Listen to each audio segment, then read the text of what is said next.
De volta com o Jornal da Gazeta e está na hora da entrevista do dia com Denise Campos de Toledo. E nós vamos falar agora sobre a CPI das fake news da Assembleia de São Paulo. Eu converso com um dos integrantes dessa comissão, Paulo Fiorilo, que é deputado estadual pelo PT. Deputado, boa noite. Boa noite, é um prazer participar aqui desse debate. Bom, e vamos falar então da novidade do dia, que é a expulsão de dois dos investigados por essa CPI, né? Douglas Garcia e Gil Diniz. Eles foram expulsos do PSL por conta até de todas essas investigações de divergências do partido. Como é que fica a situação deles agora? Na realidade, expulsão hoje no Brasil significa uma carta branca para eles continuarem exercendo o seu mandato e procurar um outro partido. O deputado só perde o mandato se ele tiver um processo de saída sem autorização partidária. Então, nesse caso, na realidade, ao contrário de ser uma punição para os dois, foi a alforria para eles poderem continuar exercendo os seus mandatos. Vou dar um exemplo. Quando eles foram suspensos pelo PSL, eles tiveram que sair das comissões, porque eles não tinham mais representação partidária. Agora, sem partido, eles podem se filiar a qualquer um partido e poder, de novo, exercer as suas funções nas comissões da Assembleia. Porque quando fica insatisfeito, o deputado tem algumas janelas que ele pode mudar de partido. Perfeito. Mas agora não seria o caso, né? Então eles seriam obrigados a se submeter a todas as decisões do partido e agora não tem mais isso. Não tem, então, portanto, na minha opinião, é uma carta de alforria, não há uma punição. Isso não é só no caso deles, a gente tem vários outros exemplos, infelizmente, que a expulsão é uma forma de beneficiar o deputado. Agora, de qualquer modo, as investigações prosseguem e vai ter mais investigações, inclusive convocação de um dos assessores de gabinete do Douglas, né? A CPI se reúne amanhã e nós temos 16 requerimentos, entre eles um que é de minha autoria, que propõe convocar um funcionário do deputado Douglas, que foi citado na remoção das páginas do Facebook, e 2 funcionários do deputado Nishikawa, que também é do PSL, que também foram citados agora na retirada das páginas. Agora, ele está sendo investigado também naquele inquérito bastante polêmico que é levado adiante pelo Alexandre de Moraes, ministro do Supremo. Agora, qual é o objetivo da CPI das fake news em São Paulo, em relação à atuação deles em São Paulo especificamente? Então, a CPI foi constituída para investigar as eleições, o uso de fake news nas eleições de 2018.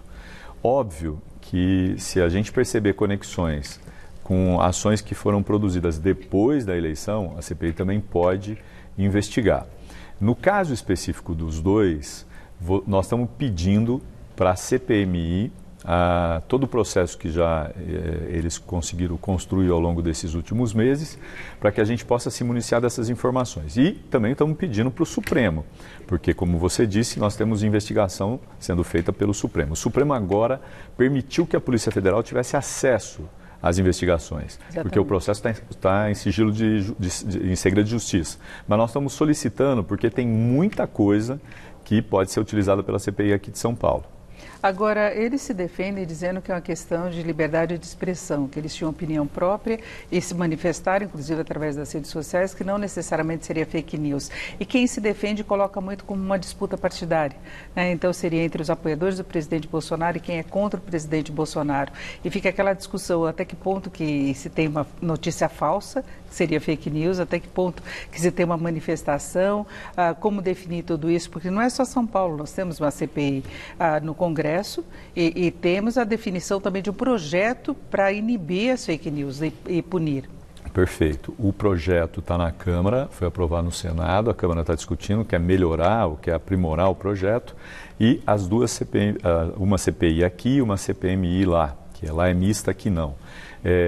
Eu acho que nós vamos ter uma oportunidade muito grande para poder fazer esse debate. Inclusive a CPI aqui de São Paulo, nesse primeiro momento, ela discute o conceito de fake news, que é muito difícil. Quem produz, quem dissemina fake news diz o seguinte: não, é minha opinião, é o meu direito de opinar. Claro, todo mundo tem o direito de opinar. O que não pode é reproduzir ou produzir notícias falsas. E notícias falsas não acontece só na questão da política. Nas eleições a gente percebeu, nas eleições de 2018 nós vimos o quanto de notícias falsas foram disseminadas. Mas a gente tem na saúde, por exemplo, aqueles que negam as vacinas ou que dizem que tomar vinagre com limão vai se proteger da Covid. Vitamina, coisas assim. Ou tomar sol. Hoje, conversando com o médico do Hospital da Mulher lá de Campinas, ele disse, não existe remédio que cure a Covid. O que precisa é proteção, máscara, lavar a mão, usar álcool, gel, etc, etc. Então, a produção de fake news, ela se dá em várias áreas. E, normalmente, na política, ela se dá contra o adversário. 2018, a gente viu como foi. Agora, elas não surgiram em 2018. Em 2016, a gente já teve indícios disso. Nós queremos apurar as notícias falsas. Opinião todo mundo pode ter. Agora, disseminar notícias falsas é crime. E aí a tipificação, se o projeto de lei avançar, nós vamos ver como serão punidos aqueles que fizeram. Agora, não é questão apenas da veiculação de uma notícia, muitas vezes é toda uma estratégia, não é, para difamar determinada pessoa, ou para ir contra, e ter a cultura do cancelamento, e tem uma série de ações através de redes sociais que podem prejudicar muito, e não apenas políticos. Denise, você tem total razão no seu diagnóstico. A produção de notícias falsas, ela faz parte de uma estratégia. Tem gente que produz a notícia, depois você tem fazendas de robôs que são responsáveis por divulgar essa notícia, e aí quando chega no celular de alguém, esse alguém, ele compartilha, achando que a notícia é verdadeira. Como é que as pessoas consideram a notícia verdadeira ou falsa? Ela tem uma notícia, ela não vai procurar para saber se é verdadeira ou falsa, ela vai ver se ela está em outras redes.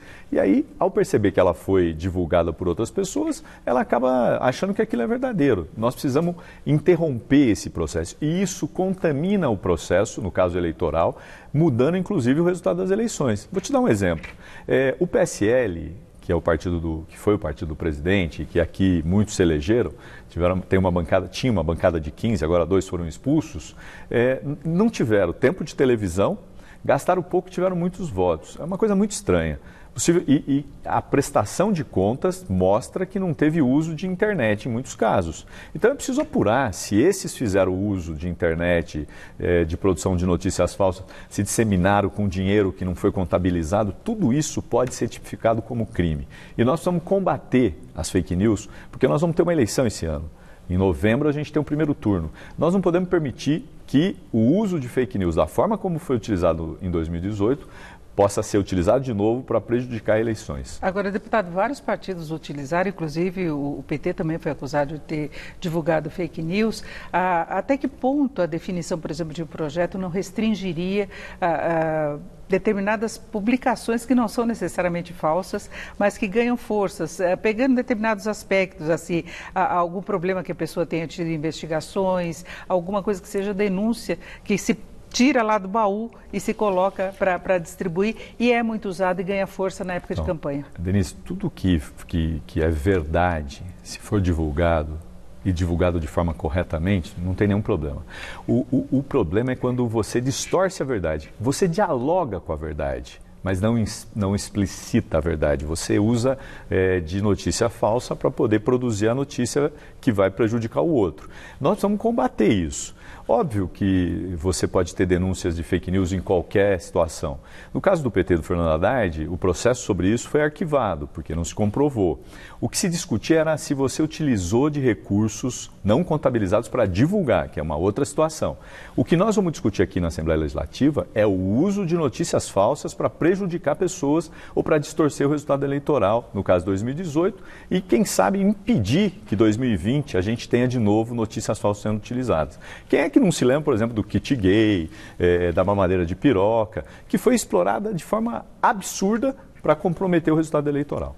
Agora, chega um ponto que tem aí se tomar muito cuidado para a questão de liberdade de expressão mesmo, né, de manifestações. Algumas opiniões, na verdade, não são notícias falsas, são opiniões mesmo, a pessoa pode arcar com responsabilidade, mas é um posicionamento. Sabe, eu não gosto de fulano, eu acho que fulano é isso e pronto, e é a minha opinião. Denise, opinião não tem problema.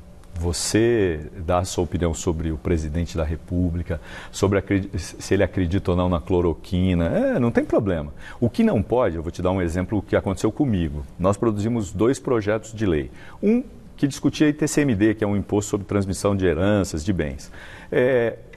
O pessoal do gabinete do ódio, daqueles que fazem oposição cega, ferrenha, produziram uma fake news dizendo que era uma proposta do governador. E ela foi espalhada, a imprensa recebeu e estava dando. O governador foi lá dizer, não, isso aqui não é meu, não tem nada a ver com isso. Não tem problema, era meu o projeto, meu, do deputado Zé Américo. Outra que dizia respeito ao lockdown. A gente apresentou uma proposta de lockdown. O governador não tinha nada a ver com o lockdown. Nós estávamos propondo para a Justiça que São Paulo tivesse um lockdown. Os caras produziram outro fake news dizendo que era o governador propondo um lockdown. Isso não pode, isso não é opinião, isso é deformação da realidade. E seria contra o governador nesse caso? Nesse caso, sim, utilizando, no caso aqui, 2 exemplos de um deputado do PT. E, deputado, aliás, eu queria falar rapidamente sobre isso, essas mudanças em relação a transmissões de herança, alíquota progressiva, elevação da base de cálculo de imóveis para o valor de mercado, revogação de isenção tributária da renúncia à herança. Isso é um assunto que dá outro programa, mas vamos lá. Tem que ser bem rápido. Eu vou ser. São Paulo tem uma alíquota fixa de 4%. Outros estados já fizeram a progressividade, levando até 8%, porque é o que é permitido. Fora do Brasil, em outros países, esse índice chega a 30%. O que nós estamos propondo não é fazer com que o pobre pague o ITCMD. Aliás, nós estamos isentando, nós estamos aumentando a isenção, dobrando, em alguns casos, mais do que dobrando. E nós só vamos cobrar da diferença. Portanto, assim, o que nós queremos é que quem tem mais possa contribuir com mais. Uma taxação maior na herança. Exatamente. E eu vou te dar um exemplo. Agora, recentemente, os milionários do mundo fizeram uma carta dizendo que eles querem pagar impostos sobre as suas fortunas para contribuir com a pandemia. Esse é o debate que nós queremos fazer. É o debate de quem tem mais, paga mais, para poder ajudar quem não tem. Agora, alguma chance de passar? É difícil, mas nós estamos fazendo um bom debate.